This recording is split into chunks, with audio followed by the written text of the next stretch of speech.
సహోదరి సహోదరుడా, యేసుక్రీస్తు దివ్యనామములో ఈ ఉదయకాలపు శుభాలను ఆశీర్వాదాలను తెలియచేస్తున్నాను. పేరు పేరున మీ అందరికీ వందనాలు. యెషయా గ్రంథము 51వ అధ్యాయము 3వ వచనము. యెహోవా సియోనును ఆదరించుచున్నాడు, దాని పాడైన స్థలములన్నిటినీ ఆదరించి దాని అరణ్య స్థలములను ఏదేను వలె చేయుచున్నాడు. దాని ఎడారి భూములు యెహోవా తోటవలె నగునట్లు చేయుచున్నాడు. ఆనందము సంతోషములను కృతజ్ఞతాస్తుతియు సంగీత గానమును దానిలో నింపబడును. ఆమేన్. దేవుని బిడ్డలారా, విన్నారు కదా, దేవుడు మనతో మాట్లాడుతున్నారు. కొన్నిసార్లు నా జీవితంలో నీ జీవితంలో నిష్ప్రయోజనముగా ఉంటాయి. నా వల్ల ఏమి కాదు, నేనేమి చేయలేను, నేను సుఖముగా బ్రతకలేను, నేను పనికిరాని వాడును అనుకుంటూ ఉంటావు. నీకు జరిగిన సంఘటనలను బట్టి, ఎదురైన దెబ్బలను బట్టి, నిందలను బట్టి, సమాజము వెక్కిరించిన తీరును బట్టి, అలాంటప్పుడు నీ మనసంతా కృంగిపోతుంది. నీ జీవితము ఓడిపోయినట్లు అనిపిస్తుంది. ఇక జీవిత పోరాటము ఆగిపోయినట్లు ఎంచుతావు. నాకు చేతగాని వానిగా నీ మనసు నిన్ను నిందమోపుతుంది. నా పుట్టుకటే, నా జన్మమే వేస్ట్ అనుకుంటావు. దేవుని బిడ్డ, ఒక దేవుని సేవకునికి ఒక మాట నీకు. కొంతమంది ధైర్యం కూడగొట్టుకుని వారి యొక్క జీవితాన్ని కొనసాగిస్తుంటారు. జీవితం అనే పరుగు పందెంలో కొంతమంది ఆ పరుగు పంద్యాన్ని ఆసక్తినంతా కూడగొట్టుకుని పరిగెత్తుతూ ఉంటారు. కొంతమంది అయితే ఆ పరుగు పందెములో పట్టుదలతో అడుగులు వేస్తూ ఉంటారు. అన్నిటికంట విశేషం ఏంటంటే ధైర్యము, ఆసక్తి, పట్టుదల కలిగి నీ పరుగు పంద్యాన్ని సాధించాలి. వీటికి మించిన మాట ప్రభువారు సెలవిస్తున్నాడు. ఆయన ఆదరణ మాటను మనకు తెలియచేస్తున్నాడు. నీ జీవితంలో ఇలాంటి పరిస్థితులు ఉంటే, ఎడారిగా నీ జీవితము నీకు అనిపిస్తే, నిజమే, అక్కడ వర్షం ఉండదు, ఎడారిలో చల్లదనం ఉండదు, ఎడారిలో ఎటు చూసినా నీడ అనేది కనిపించదు, ఎడారిలో ఎటు చూసినా దప్పిక తీరదు, నువ్వు ఎటు పరిగెత్తినా దప్పిక తీరని బ్రతుకు, దాన్ని ఎడారి జీవితం అంటారు. అంటే చదువు రంగమే గాని, ఉద్యోగ రంగమే గాని, కుటుంబ వ్యవస్థలోనా గాని, వ్యాపారములో గాని, ఎటు చూసినా ఎదురు దెబ్బలు, అవమానాలు, కృంగిపోయిన స్థితి, సమాజం చేత ఎక్కిరించబడుతున్న స్థితి, దీనినే ఎడారి జీవితం అంటారు. ఎంత ప్రయత్నం చేసినా నీకు ఉద్యోగం రావటం లేదా, నువ్వు ఎంత ప్రయత్నం చేసినా వ్యాపారం వృద్ధి కావటం లేదా, నీ ప్రయత్నాల వల్ల నీ పిల్లలు పెండ్లు అవ్వటం లేదా, నువ్వు ఎంత ప్రయాసపడినా అది వ్యర్థముగా ఉంటుందా? నీకు అనిపించవచ్చు, ఎడారి బ్రతుకు నా వల్ల ఏమీ కాదని. కంగారు పడొద్దు దేవుని బిడ్డ.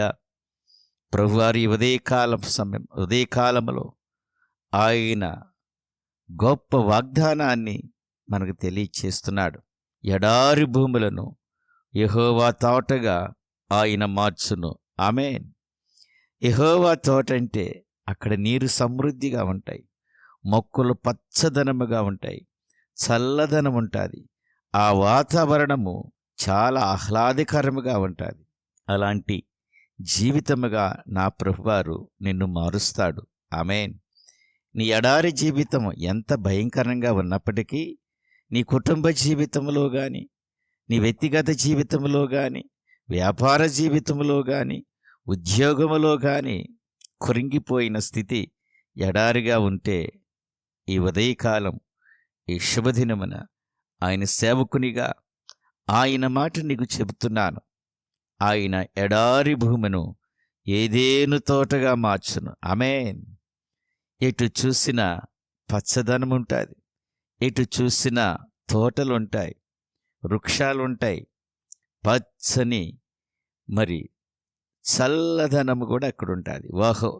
వాతావరణం అంతా ఆహ్లాదకరముగా ఉంటుంది. ప్రభువారు ఎడారిగా ఉన్న మన జీవితాలను తోటగా మారుస్తాను అన్నాడు. ఆయన వాగ్దానాలు నమ్మదగినది. అంతేకాదండి, ఆయన రెండో మాట అంటాడు, ఆనందము, సంతోషము, కృతజ్ఞతాస్తుతులతో, సంగీత గానాలతో నీ జీవితం ఉంటుందని ఆయన సెలవిస్తున్నాడు. నిజమేగా, ఎడారిలో ఉన్నప్పుడు సంగీతం ఉండదు, ఎడారిలో పాటలుండవు, ఎడారిలో ఎండిపోయిన జీవితమే. కానీ ప్రభువారంటాడు, నీ జీవితాన్ని నేను ఏదైనా తోటగా మార్చి ఆనందము, సంతోషము, సంగీత గానాలతో నింపుతానని సెలవిస్తున్నాడు. ఈ వాగ్దానాలు నా జీవితంలో యేసు నామములో స్థిరపరచబడునుగాక. ఆమేన్. దేవుని బిడ్డ, అలాంటి మంచి రోజులు నీకు రావాలని యేసు నామములో ప్రార్థన చేస్తాను. తలలు వంచుకుందామా? అందరూ కళ్ళు మూసుకుంటే ప్రార్థన చేద్దాం.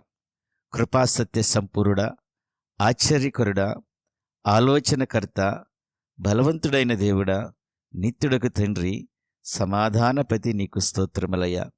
రాత్రంతయు నీ ఉచితమైన ప్రేమలో, కృపలో మమ్మల్ని దాచిపెట్టి అయా మరొక ఆశీర్వాదకరమైన తండ్రి నాయన ఏదేను వనములాంటి జీవితాన్ని రోజున మాకు అనుగ్రహించినందుకు నీ వందనాలు. మా బిడ్డల యొక్క బ్రతుకులలో ప్రభువా సూర్యోదయాన్ని, క్షేమాన్ని, ఆరోగ్యాన్ని అయా మీరిచ్చినందుకు నీ వందనాలు. ఆర్థిక క్షేమాన్ని కలుగు చేయమని ప్రార్థన చేస్తున్నాను. పిల్లలకు, పెద్దలకు, అందరకు ప్రభువా నీ సమృద్ధి కలిగిన దీవెలను పంచిపెట్టమని వేడుకుంటున్నాను. చదువులోను, ఉద్యోగంలోను ప్రభువా మా బిడ్డలందరికీ మేలు జరిగించమని ప్రార్థన చేస్తున్నానయ్యా. మా కుటుంబాలను దీవించండి, ఆశీర్వదించండి. కుటుంబంతటికి రక్షణ, మారు మనసు దయచేయండి అయ్యా. ఈ రోజంతా బిడ్డలు చేస్తున్న ప్రయాణాల్లోనూ, వారు చేస్తున్న పనుల్లోనూ అయా నీ కృపను మెండుగా కుమ్మరించండి ప్రభువా. అయా నీ దయగల హస్తంతో దీవించి ఆశీర్వదించమని, నీ నామానికి మహిమ తెచ్చుకోమని యేసుక్రీస్తు దివ్యనామములో అడిగి వేడుకుని ప్రార్థన చేయుచున్నాను పరమ తండ్రి. ఆమేన్. సహోదరి, సహోదరుడా, ఈ ప్రార్థనలు మీకు ఆశీర్వాదకరముగా, దీవెనకరముగా ఉంటే మీ ప్రార్థన విన్నపములను, మీరు పొందిన మేళలను కామెంట్స్ రూపంలో తెలియచేయండి. ఈ పరిచర్యలో మిమ్మల్ని అందరినీ ఆహ్వానిస్తున్నాను. రండి, మనమందరము కలిసి దేవుని రాజ్యాన్ని కడదాం. దేవుడు మిమ్మల్ని దీవించి ఆశీర్వదించునుగాక. ఆమేన్.